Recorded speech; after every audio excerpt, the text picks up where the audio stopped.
Hello, everyone. Also, humanities representing today. Feeling very good about that. Yes, my name is Chandrika Narayanan Mohan. I am an arts manager, writer, and performer. But once upon a time, I was an art historian.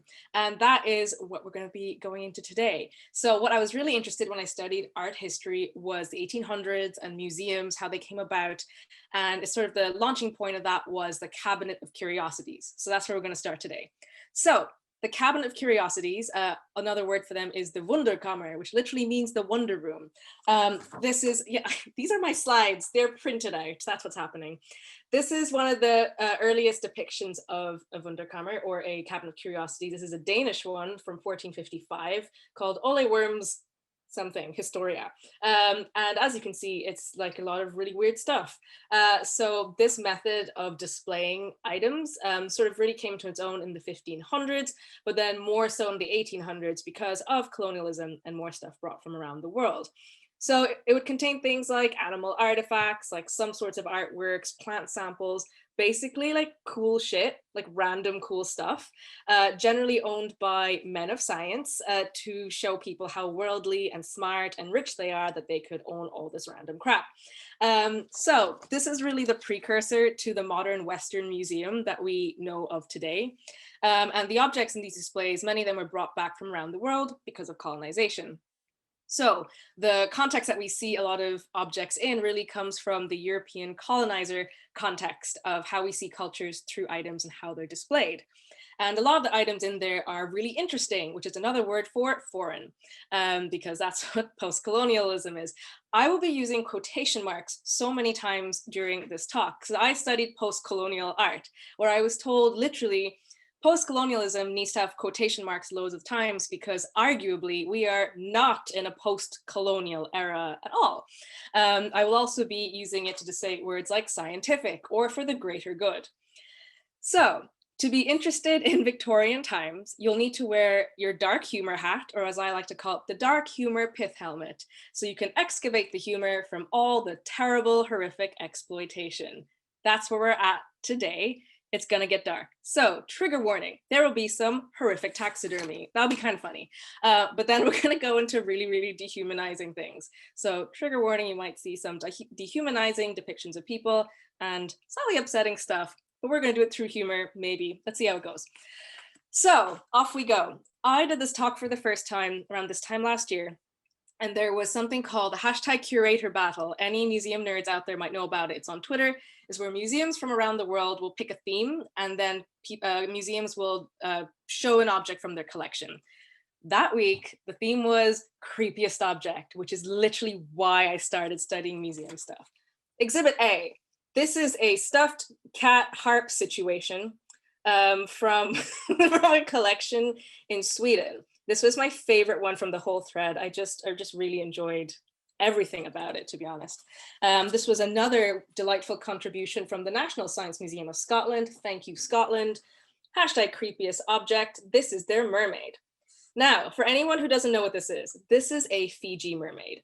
It is generally a monkey stitched to a fish, and it is what is displayed as mermaids in many collections around the world. Legitimately passed off as a mermaid. I will show you my favorite Fiji mermaid. I brought you more than one. This is my favorite Fiji mermaid. This one is in the British Museum. It was gifted by Japanese royalty to the explorer that brought it on its meandering path that ended up in the British Museum.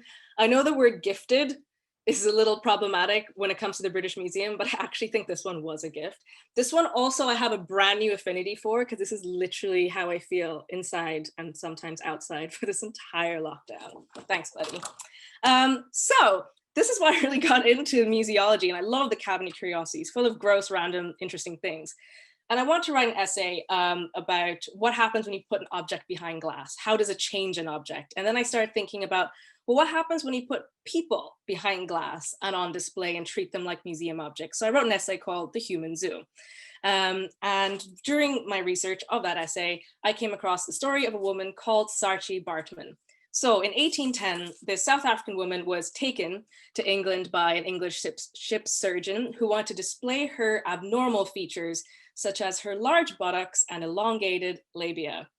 Oh, rough. That's not cute. That was awful. She was taken to Piccadilly Circus, where she was paraded around on a 2-foot high stage in order to sit, squat, or walk to suit the viewing needs of spectators. So absolutely horrific stuff here, guys. And she was just a woman, like a lady, a random woman that was taken and totally exoticized and objectified in a bizarre way. She was then sold to a French showman in Paris, where she very unfortunately attracted the attention of Georges Cuvier, the chief surgeon to Napoleon Bonaparte, a terrible human. By the way, while she was in France, here is an illustration of her on her little stage with French people saying disparaging things to her. Yeah, it's all pretty depressing and awful, but it's illustrated. Anyway, so Georges Cuvier, the chief surgeon to Napoleon Bonaparte, he was conducting scientific studies. And his studies likened Sarchie to monkeys. And the conclusion was that she was the missing link in the great chain of being. Wow, stellar scientific work there, Georges.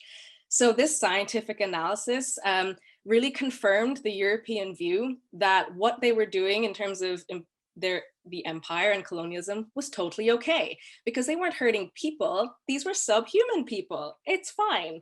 So through that science, the public was really on board and did not question these things. So it was definitely part of a giant collective conversation that justified the horrific atrocities that were happening.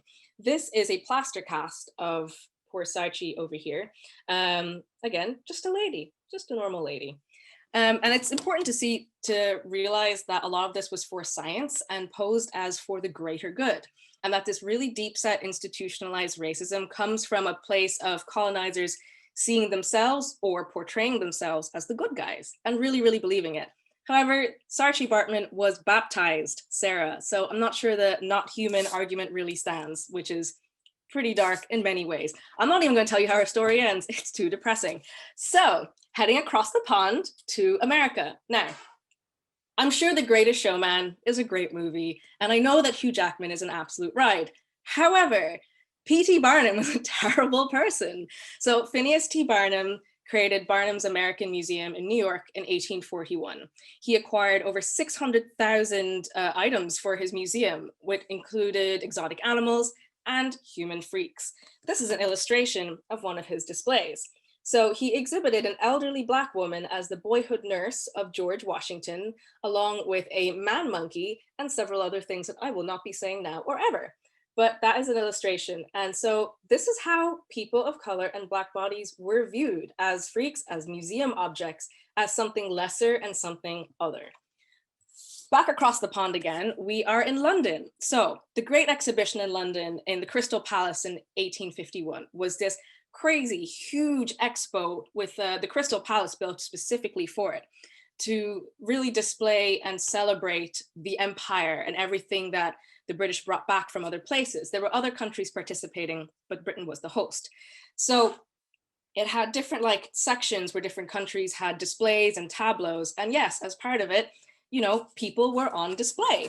And here is a comic I found from Punch, Crystal Palace, Some Varieties of the Human Race. And here we have two ladies of leisure having their tea while some crazy tribesmen are in the background. Look at the contrast. So again, it's a dehumanizing comic. It's a commentary in itself, but the displays themselves were also deeply dehumanizing.